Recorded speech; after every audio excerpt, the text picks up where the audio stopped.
किया जा रहा है। हरिद्वार में तो रिवर फ्रंट बनकर तैयार है। अब गंगा म्यूजियम के बनने से यहां का आकर्षण और अधिक बढ़ जाएगा।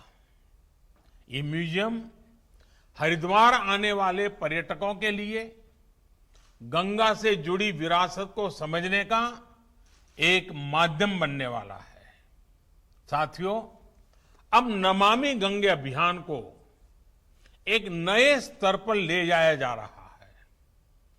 गंगा जी की स्वच्छता के अलावा अब गंगा से सटे पूरे क्षेत्र की अर्थव्यवस्था और पर्यावरण के विकास पर भी फोकस है।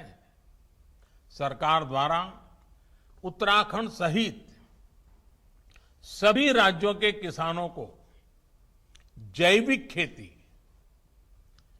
आयुर्वेदिक पौधों की खेती का लाभ दिलाने के लिए व्यापक योजना बनाई गई है। गंगा जी के दोनों ओर पेड़ पौधे लगाने के साथ ही ऑर्गेनिक फार्मिंग से जुड़ा कॉरिडोर भी विकसित किया जा रहा है। गंगा जल को बेहतर बनाने के इन कार्यों को अब मैदानी इलाकों में मिशन डॉल्फिन से भी मदद मिलने वाली है। इसी 15 अगस्त को मिशन डॉल्फिन का ऐलान किया गया है। ये मिशन गंगा जी में डॉल्फिन संवर्धन के काम को और मजबूत करेगा। साथियों, आज देश उस दौर से बाहर निकल चुका है जब पानी की तरह पैसा तो बह जाता था लेकिन नतीजे नहीं मिलते थे। आज पैसा न पानी की तरह बहता है न पानी में बहता है, पर पैसा पाई पाई पानी पर लगाया जाता है। हमारे यहां तो हालत ये थी कि पानी जैसा महत्वपूर्ण विषय अनेकों मंत्रालयों और विभागों में बिखरा पड़ा हुआ था, बटा हुआ था। इन मंत्रालयों में, विभागों में न कोई तालमेल था और न ही समान लक्ष्य के लिए काम करने का कोई स्पष्ट दिशा निर्देश। नतीजा ये हुआ कि देश में सिंचाई हो और फिर पीने के पानी से जुड़ी समस्या, ये निरंतर विकराली होते गए।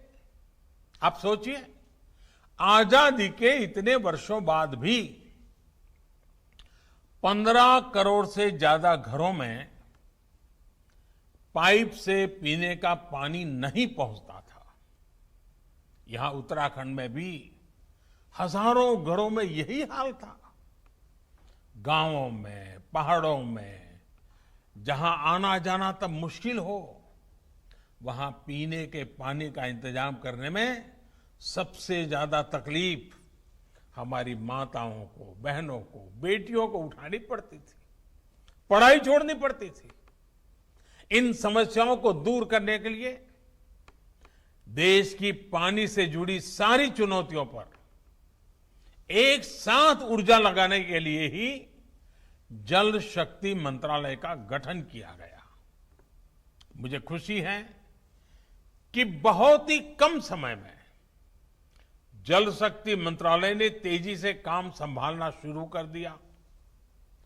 पानी से जुड़ी चुनौतियों के साथ साथ अब यह मंत्रालय देश के गांवों में हर घर तक जल पहुंचाने के मिशन में जुटा हुआ है। आज जल जीवन मिशन के तहत हर दिन करीब करीब 1 लाख परिवारों को शुद्ध पेयजल की सुविधा से जोड़ा जा रहा है। सिर्फ 1 साल में ही देश के 2 करोड़ से ज्यादा परिवारों तक पीने का पानी पहुंचाया जा चुका है। यहां उत्तराखंड में तो त्रिवेंद्र जी और उनकी टीम ने एक कदम आगे बढ़ते हुए सिर्फ 1 रुपये में पानी का कनेक्शन देने का बीड़ा उठाया है। मुझे खुशी है कि उत्तराखंड सरकार ने साल 2022 तक ही राज्य के हर घर तक जल पहुंचाने का लक्ष्य रखा है। कोरोना के इस कालखंड में भी उत्तराखंड में बीते 4-5 महीने में 50,000 से अधिक परिवारों को पानी के कनेक्शन दिए जा चुके हैं। ये उत्तराखंड सरकार की प्रतिबद्धता को दिखाता है, कमिटमेंट को दिखाता है। साथियों, जल जीवन मिशन गांव और गरीब के घर तक पानी पहुंचाने का तो अभियान है ही।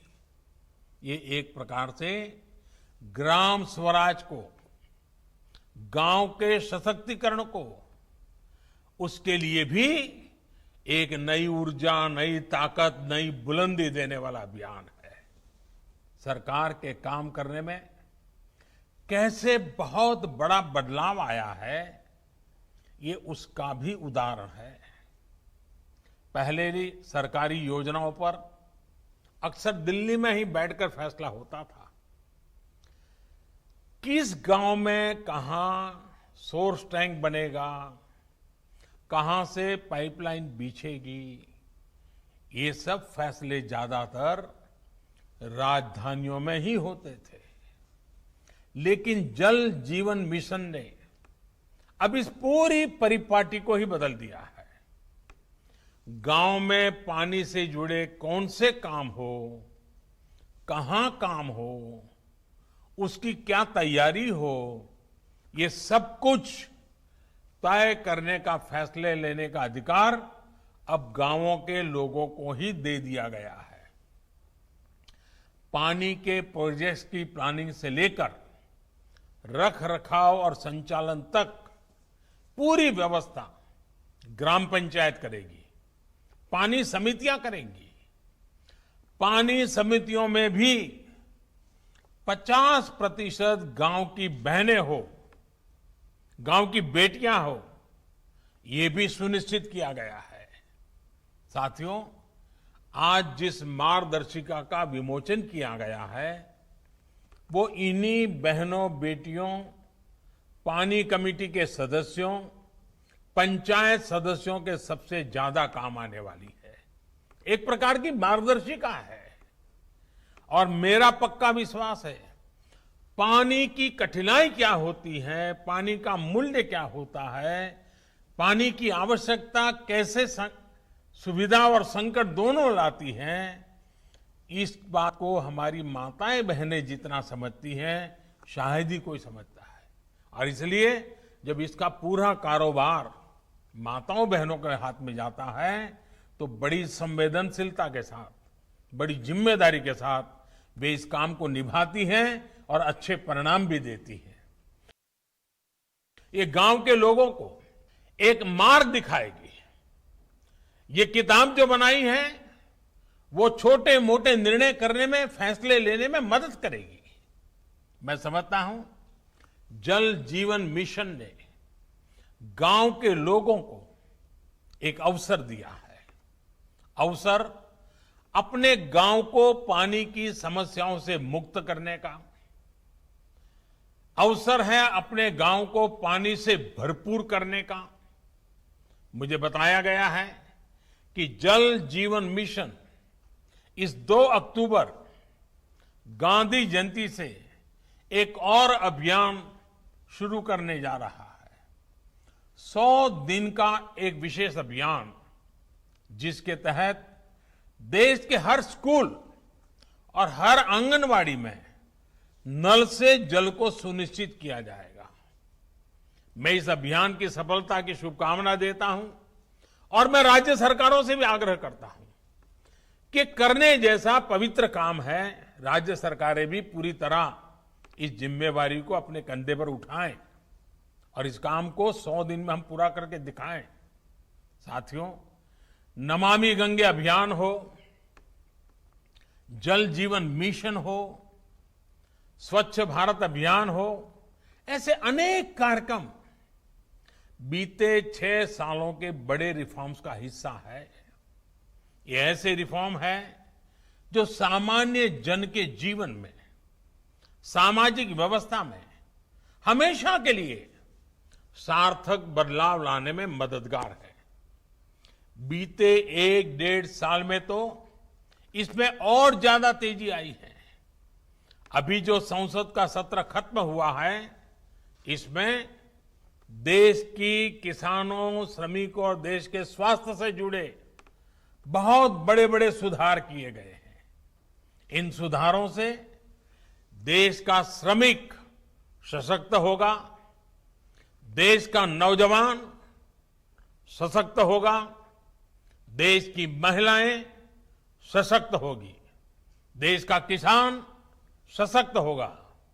लेकिन आज देश देख रहा है कि कैसे कुछ लोग सिर्फ विरोध के लिए विरोध कर रहे हैं।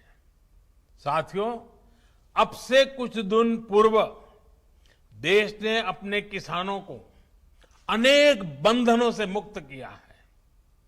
अब देश का किसान कहीं पर भी, किसी को भी अपनी उपज बेच सकता है। लेकिन आज जब केंद्र सरकार किसानों को उनके अधिकार दे रही है, तो भी ये लोग विरोध पर उतर आए हैं। ये लोग चाहते हैं कि देश का किसान खुले बाजार में अपनी उपज नहीं बेच पाए। ये लोग चाहते हैं कि किसान की गाड़ियां जब्त होती रहें, उनसे वसूली होती रहें, उनसे कम कीमत पर अनाज खरीदकर बिचौलिए मुनाफा कमाते रहें। ये किसान की आजादी का विरोध कर रहे हैं। जिन सामानों की, उपकरणों की किसान पूजा करता है, उन्हें आग लगाकर ये लोग अब किसानों को अपमानित कर रहे हैं। साथियों, बरसों तक ये लोग कहते रहे एमएसपी लागू करेंगे, एमएसपी लागू करेंगे, लेकिन किया नहीं। एमएसपी लागू करने का काम स्वामीनाथन कमीशन की इच्छा के अनुसार हमारी ही सरकार ने किया। आज ये लोग एमएसपी पर ही किसानों में भ्रम फैला रहे हैं। देश में एमएसपी भी रहेगी और किसानों को कहीं पर भी अपनी उपज बेचने की आजादी भी रहेगी। लेकिन यह आजादी कुछ लोग बर्दाश्त नहीं कर पा रहे हैं। इनकी काली कमाई का एक और जरिया समाप्त हो गया है, इसलिए इन्हें परेशानी है। साथियों, कोरोना के इस कालखंड में देश ने देखा है कि कैसे डिजिटल भारत अभियान ने, जनधन बैंक खातों ने, रुपे कार्ड ने लोगों की कितनी मदद की है। लेकिन आपको याद होगा, जब यही काम हमारी सरकार ने शुरू किए थे, तो ये लोग इनका कितना विरोध कर रहे थे। इनकी नजरों में देश का गरीब, देश के गांव के लोग अनपढ़ थे, अज्ञानी थे। देश के गरीब का बैंक खाता खुल जाए, वो भी डिजिटल लेन देन करें, इसका इन लोगों ने हमेशा विरोध किया। साथियों, इसलिए ये भी देखा है कि जब वन नेशन वन टैक्स की बात आई, जीएसटी की बात आई, तो फिर ये लोग फिर विरोध करने के लिए मैदान में आ गए। जीएसटी की वजह से देश में घरेलू सामानों पर लगाने वाला टैक्स बहुत कम हो गया है। ज्यादातर घरेलू सामान, रसोई के लिए जरूरी चीजों पर टैक्स अब या तो नहीं है या फिर 5% से भी कम है। पहले इन्हीं चीजों पर ज्यादा टैक्स लगा करता था, लोगों को अपनी जेब से ज्यादा पैसे खर्च करने पड़ते थे। लेकिन आप देखिए, इन लोगों को जीएसटी से भी परेशानी, ये उसका मजाक उड़ाते हैं, उसका विरोध करते हैं। साथियों, ये लोग न किसान के साथ है, न नौजवान के साथ और न ही देश के वीर जवान के साथ है। आपको याद होगा, जब हमारी सरकार वन रैंक वन पेंशन लाई, उत्तराखंड के हजारों पूर्व सैनिकों को भी उनका अधिकार दिया, तो ये लोग इसका भी विरोध कर रहे थे। वन रैंक वन पेंशन लागू करने के बाद से सरकार पूर्व सैनिकों को लगभग 11,000 करोड़ रुपए एरियर के तो दे चुकी है। यहां उत्तराखंड में भी 1 लाख से ज्यादा पूर्व सैनिकों को इसका लाभ मिला है। लेकिन इन लोगों को वन रैंक वन पेंशन लागू किए जाने से हमेशा दिक्कत रही। इन लोगों ने वन रैंक वन पेंशन का भी विरोध किया। साथियों, बरसों तक इन लोगों ने देश की सेनाओं को, देश की वायुसेना को सशक्त करने के लिए कुछ नहीं किया। वायुसेना कहती रही कि हमें आधुनिक लड़ाकू विमान चाहिए, लेकिन ये लोग वायुसेना की बात कभी नहीं सुनी, उसको नजरअंदाज करते रहे। जब हमारी सरकार ने सीधे फ्रांस सरकार से रफाल लड़ाकू विमान का समझौता कर लिया, तो भारतीय वायुसेना के पास रफाल विमान आए, भारतीय वायुसेना की ताकत बढ़े, ये इसका भी विरोध करते रहे। मुझे खुशी है कि आज रफाल भारतीय वायुसेना की ताकत बढ़ा रहा है। अंबाला से लेकर के लेह तक उसकी गर्जना भारतीय जांबाजों का हौसला बढ़ा रही है। साथियों, 4 साल पहले का यही तो वो समय था जब देश के जांबाजों ने सर्जिकल स्ट्राइक करते हुए आतंक के अड्डों को तबाह कर दिया था। लेकिन ये लोग अपने जांबाजों के साहस की प्रशंसा करने के बजाय उनसे ही सर्जिकल स्ट्राइक के सबूत मांग रहे थे। सर्जिकल स्ट्राइक का भी विरोध करके ये लोग देश के सामने अपनी मंशा, अपनी नीयत साफ कर चुके हैं। देश के लिए हो, जो भी काम हो रहे हो, हर काम का विरोध करना इन लोगों की आदत हो गई है। उनकी राजनीति का एकमात्र तरीका ये यही है, बस विरोध विरोध विरोध। आप याद करिए, भारत की पहल पर जब पूरी दुनिया अंतर्राष्ट्रीय योग दिवस मना रही थी, पूरे विश्व में भारत गर्व कर सकता है योग पहुंच चुका है, तो ये भारत में ही योग का विरोध कर रहे थे। जब देश की सैकड़ों रियासतों को जोड़ने का काम, ऐतिहासिक काम करने वाले, भारत की एकता को मजबूत करने का काम करने वाले सरदार वल्लभ भाई पटेल की दुनिया की सबसे ऊंची प्रतिमा का अनावरण हो रहा था, तब भी ये लोग इसका विरोध कर रहे थे। आज तक इनका कोई बड़ा नेता स्टैच्यू ऑफ यूनिटी के दर्शन करने नहीं गया है। क्यों? क्योंकि उन्हें विरोध करना है। साथियों, जब गरीबों को 10% आरक्षण का फैसला हुआ, तब भी ये इसके विरोध में खड़े थे। जब 26 नवंबर को संविधान दिवस मनाने की बात आई, तब भी ये इसका विरोध कर रहे थे। डॉक्टर बाबा साहब आंबेडकर का विरोध कर रहे थे। साथियों, पिछले महीने ही अयोध्या में भव्य राम मंदिर के निर्माण के लिए भूमि पूजन किया गया है। ये लोग पहले सुप्रीम कोर्ट में राम मंदिर का विरोध कर रहे थे, फिर भूमि पूजन का विरोध करने लग गए। हर बदलती हुई तारीख के साथ विरोध के लिए विरोध करने वाले ये लोग देश के लिए, समाज के लिए अप्रासंगिक होते जा रहे। घुटना, कंधा या कमर, चाहे जैसा हो दर्द, डॉक्टर ऑर्थो आपको देता है दर्द से पूरी आजादी, एक भरपूर जिंदगी।